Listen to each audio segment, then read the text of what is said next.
with her once or twice, and it went on for like a fucking week and a half. And one day I'm in Boulder, and who do I bump into?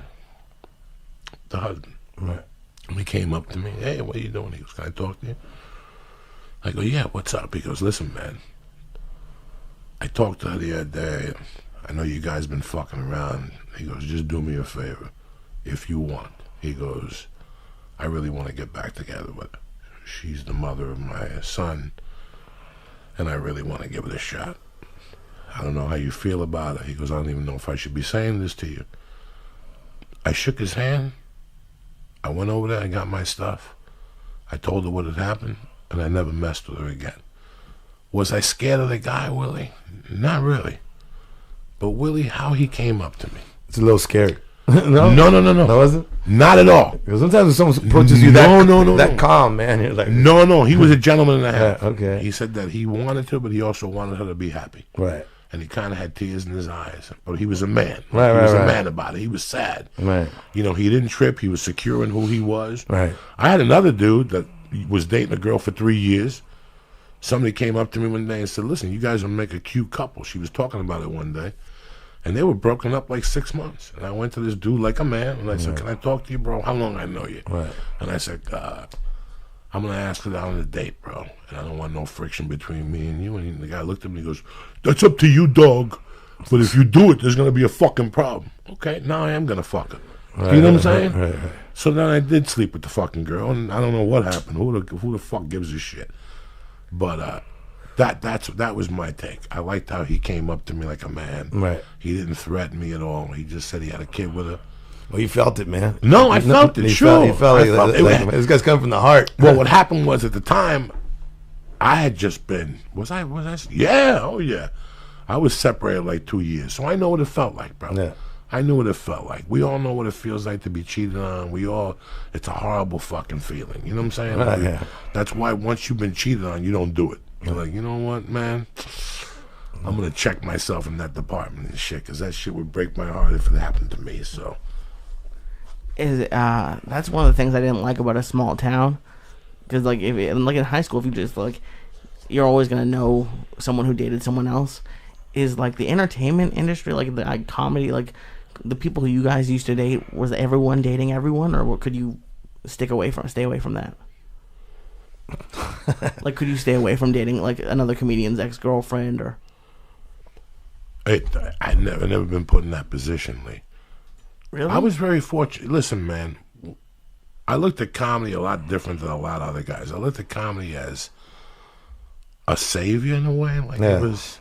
Don't get me wrong, I bumped into different people now that you mention it. You know what I'm saying? Like, we all know that comedians are dirty dogs, bro. Like, we all, you know, we do some dirty shit or whatever. So, you know, and most of these comedy chicks are the same chicks. They'll date you for 3 years, you guys break up, then she starts wearing a bikini, going to open mics and shit. Right.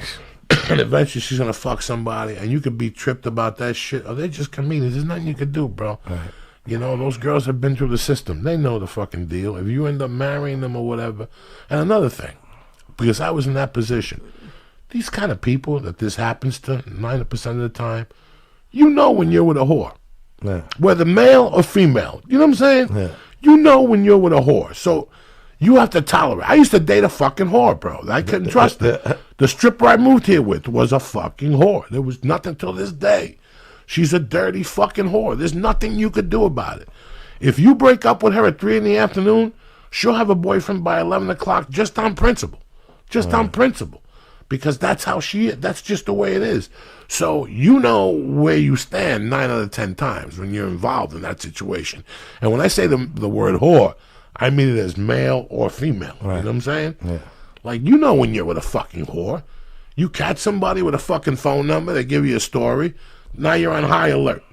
Right? Now you're on high alert. Right. Now you catch another story. Now it's up to you, Willie. Right. Now it's up to you, Lee. Now it's up to me. Now it's up to you as a woman. You know, the second time you find a number and there's 3-hour discrepancy between here and the store, you know what I'm saying? Like, you went to Rouse, it's 10 minutes away. Well, what happened? Well, you're not going to believe it. They were out of carrots, so the guy said he was going to go to the other store and bring them. So I said, what am I going to go home for? I just waited for the carrots. And you make up this fucking tale that, guess what, Willie? We've all listened to and we've all heard, and we want to believe it. Right. We want to believe it. And that's what happens to people. That's what happens to people. You know I'm lying to you. And then they'll tell somebody, like the girlfriends that the girl will call and say, Joey left, he's with another woman. And then that night they'll call him, where was that pendejo? And he'll say, oh no, you're not going to believe it. He went to Rouse, he got rear-ended. The engine went on fire, the fire department had to come, his cell phone fell in the water. But when he got home, we put it in rice and everything's okay now. You know, you believe what the fuck you want to believe when you're in love, you know? Yeah. And then there's two types of love. See, the stripper I was never in love with. It was that pussy. Right. It was that filthiness. You're infatuated. That filthiness that she would do. I was married for fucking 6 years, 7 years. And they don't let you light that pussy on fire and put fucking chocolate in their pussy. Nobody, you know what I'm saying? So, you know, I put bottles in this girl's pussy. Who the let you does? I was infatuated with the thought of somebody else doing this to her. And then one day I looked and I go, how many dicks could possibly be in her? I want to marry this fucking monster.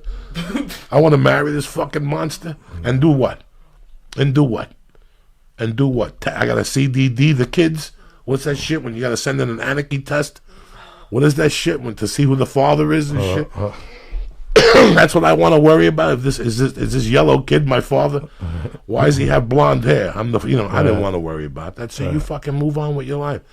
And that's when a lot of people say I started to get stand-up comedy. Because when I moved here the first 2 years, in 97 and 98, 60% of my focus was on that broad. 50% of my focus was dissecting her stories. You know, 50% of the story. The other, but there's another moral to the story here. She was paying the rent. Yeah, that helps. And she was stripping. So, you know what I'm saying? Like there was all these things that I didn't need to be there. But because I was struggling to be a comic, I was putting up with them because it was the ultimate goal. And in a lot of ways today I thank her because she got me to LA. She got me to LA. You know what I'm saying? Let's be honest. No matter what happened between us, she got me to LA. She was putting my life for a purpose. That dirty pussy, God put it in my life for a purpose. You know what I'm saying? Right. I like the way God got you some dirty pussy. Who else would play a dirty trick on you like that? God said, hey, I'm gonna get Joey some dirty pussy, man. No, that shit's always been a checkpoint for me. Like, listen, my ex-wife in Boulder, she cheated on me. At the time, I didn't know it. Right. But now, today, after thinking about it, I didn't see it. I didn't see it at the age of 32 or whatever fucking old I was.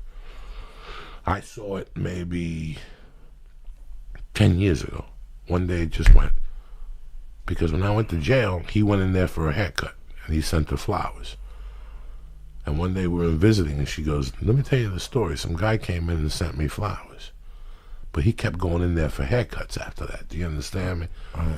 And eventually he caught her when me and her weren't doing too good. And then she came to me and she goes, we're going to separate. I'm going to move in with my parents. And that weekend I couldn't get a hold of her. And she told me she went away. You know what I'm saying? Yeah. Where the fuck did you go? Who'd you go away with? So now today, I believed it. Now today, after separating myself from the emotion, I was like, that's where she went. Right. And then, you know, we fucking broke up October 15th. She moved in before Christmas. No, she wasn't fucking him. She was just living on the couch. What are you, fucking retarded? So that's the way life is. That's the way life goes, bitches. Tick tock.